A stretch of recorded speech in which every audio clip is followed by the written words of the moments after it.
Les émois d'une voix, saison 6, épisode 1, rencontre. Celui qui demeure, qu'il dise à l'Éternel, tu es mon refuge, ma citadelle, mon Dieu, en qui je place ma confiance. Psaume 91, verset 2. Aujourd'hui, je reprends le fil de l'histoire, car c'est le jour anniversaire d'une rencontre, de ces rencontres qui, sans qu'on le sache vraiment, vont marquer toute une vie. Mais qu'est-ce qu'une vie? Le temps de vivre, qu'il faut déjà mourir? Quelle platitude! Des heures à n'en plus finir lorsque l'on s'ennuie. Pire encore, lorsque l'on souffre, et des minutes de bonheur qui filent, qu'on a à peine le temps d'engranger dans sa mémoire, qu'elles sont aussitôt effacées. Effacées non pas vraiment, enfouies dans le temps, difficiles à se remémorer quelquefois, étincelantes parce que éteintes à jamais. Un petit port de pêche sur la Méditerranée, au Maroc, près d'une ville authentique, du moins à l'époque, dans ce riff dur et verdoyant à la fois, montagneux et en bord de mer. La seule et l'unique mer au monde pour moi, celle qui a été témoin de l'histoire avec un grand H, un berceau, une étoile qui a guidé des rois inattendus et lointains, des palmes pour saluer un roi, un homme, un Dieu en nous si puissant. Mais je m'égare, sans doute. Il ne faut pas revenir au passé, mais à nos oripeaux d'humains que nous sommes actuellement et le restons. Un ciel bleu ce 13 septembre, une brise pour couper la trop grande chaleur. Et ce petit restaurant, bleu, ainsi nommé, car il n'avait ni enseigne, ni ne payait pas de mine. Un lieu simple, où elle n'aurait pas mis un pied si les conditions ne l'y avaient poussé. Et là, une odeur de friture, de poisson, des fruits, des légumes, une impression d'un autre âge, d'une époque de fils de l'homme dans cette simplicité néanmoins hospitalière.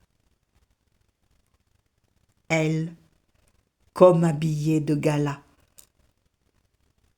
chemisier jaune, pâle et de dentelle fait. Un pantalon noir ligné de gris, sérieux, important, et des cuissardes qu'elle n'avait pu caser dans ses bagages.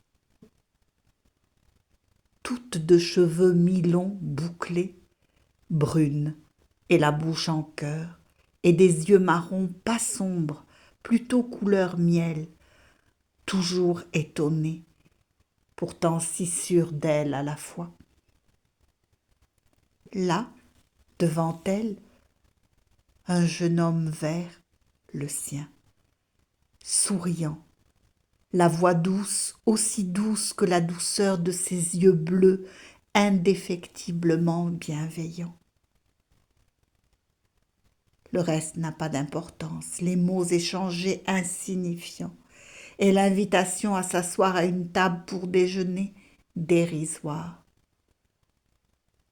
Ce restaurant si pauvre à ses yeux deviendra leur restaurant fétiche, celui d'une première fois, première et définitive pour le plus longtemps possible, jusqu'à ce que mort s'ensuive, telle est la formule consacrée. Elle veut l'écrire, le réentendre, se souvenir de tout cela si précieux, si fugace et si puissant.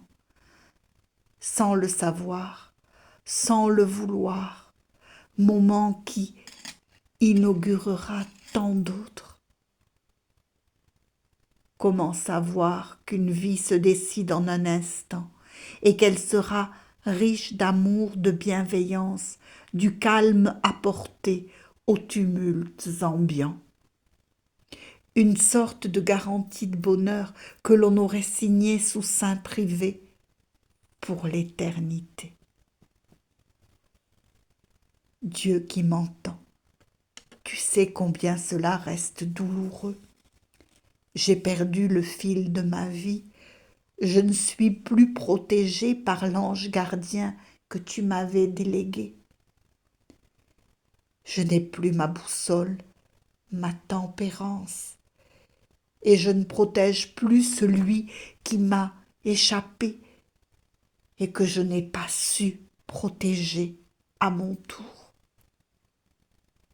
Il me reste toi et la ferveur de te savoir près de moi, mais si haut, si loin, face à nos vies terrestres, menacées par l'ennemi, les ennemis dont le nombre ne se compte plus. Pourtant, en évoquant ce moment, je ne voulais pas être triste, mais dans la gratitude d'avoir vécu une vie telle que je n'aurais jamais cru la vivre. Merci Seigneur pour ce magnifique cadeau de douceur, de patience, d'amour sans fin. Ai-je mérité tout cela? Doit-on mériter d'ailleurs ce que nous vivons dans l'insouciance d'une joie vive et communicative de chaque instant passé ensemble? Je ne pensais pas pleurer en me remémorant cela. Bien au contraire, je voulais mettre toute la joie et la ferveur d'avoir vécu de si beaux et bons moments. Merci mon Dieu, avec toute ma gratitude.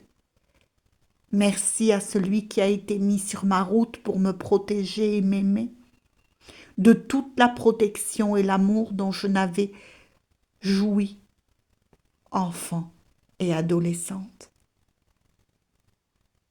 D'où il est et où qu'il soit, je lui témoigne tous mes remerciements. Le mot reste si faible et galvaudé. Lui sait quelle est mon âme, fantasque, volatile et si fortement ancrée à la sienne. Lui, il le sait.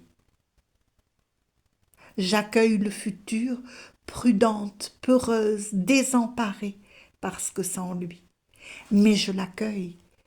Et Seigneur Jésus Tout-Puissant, donne-moi la force de poursuivre mon chemin, afin de protéger à mon tour cet enfant croisé et qui a interpellé mon cœur, mon âme, à mon corps défendant.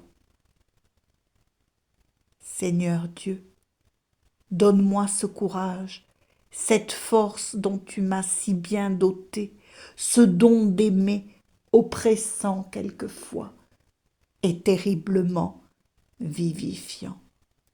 Amen.